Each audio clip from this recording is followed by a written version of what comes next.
So, folks, for those of you who like to listen, I do have a little bit of an overview, quick explanations of a couple of different things that I know you went over pretty heavily last year in Lang. But if you're like me, that was a long time ago, and sometimes it's tough to remember. So, here's a quick reminder of different things. Again, please do remember that syntax is a writer's language and style choices. Diction is about the words they use. Syntax is about how they put it together. So here's a couple of things to consider with syntax here.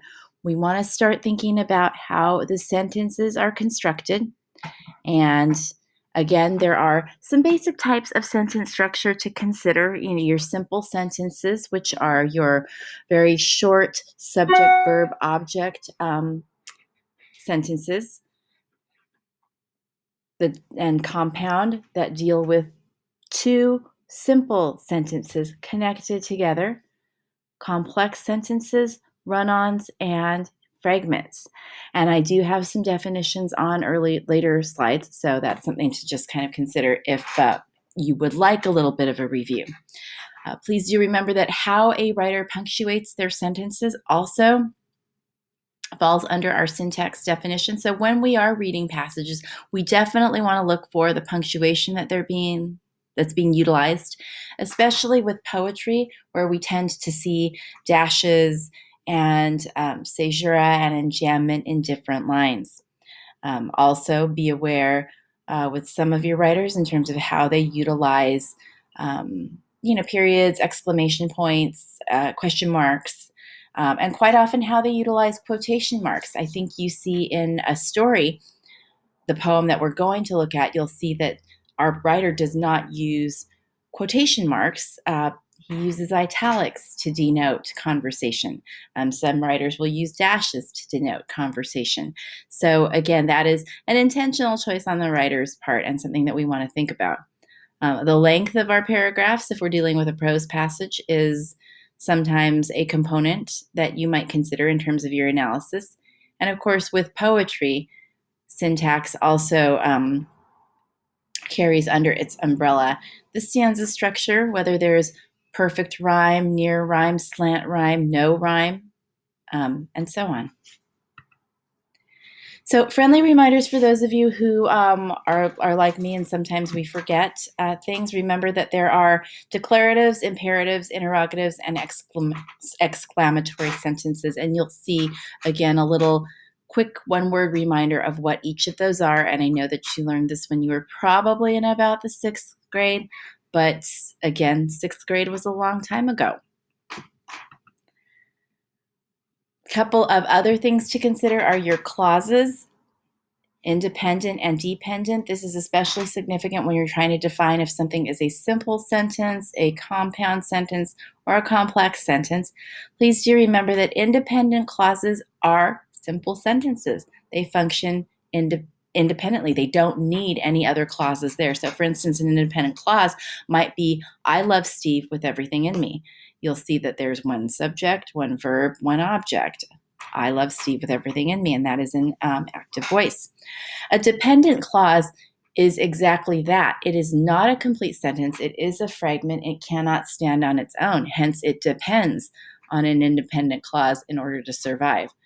So, for instance, the dependent clause is exemplified in that second bullet point, with everything in me. It is a fragment. So a compound sentence is two independent clauses. In other words, two simple sentences that can function on their own. They may be connected by a coordinating conjunction or a semicolon or a comma. So for instance, a compound sentence, if we're following with this theme, is I love Steve with everything in me. He is the best man I know. See how both of those are independent sentences. They can exist without each other, but connecting them would create that compound sentence and perhaps a more complex thought. A complex sentence, though, is, again, a little bit more challenging because it does have an independent clause, but it's got at least one dependent clause. So again, it's not two compound or two independent clauses, which makes it a simple thing to identify. again, you need to look for the dependency there. So for instance, with everything in me, I love Steve. So notice that the I love Steve is the independent clause. With everything in me is the dependent. Remember that only I love Steve can function by itself. And again, you may also want to consider some of your sentence order and inversions. And friendly reminder to you that in English, most of our sentences will go subject, verb, object. But on Friday, we did the Yoda ease to kind of show what inversion looks like and how that can change the emphasis or impact of a sentence. So please do think about that as we look at our passages and our poems. Active and passive voice also fall under that umbrella. Bear in mind that as writers who have grown up writing and speaking primarily in English, most of those people will tend to write in the active voice automatically versus several people who maybe grow up speaking another language first. Active or passive voice may be a little more common for you, and for several of you, that is something that you've adjusted to over your years studying in this country. So again, hopefully that helps. We are going to move into a little bit of syntax play together with our upcoming poem. So we'll be hitting a couple things in terms of reviewing poetry and perhaps utilizing some syntax here. And you'll see everything hyperlinked. This is where I'm going to stop because this is where we get started as a group together. So as soon as you finish this screencast, go ahead and hop back into the Zoom or unmute yourself and we'll get rolling. I hope that, I hope that helps.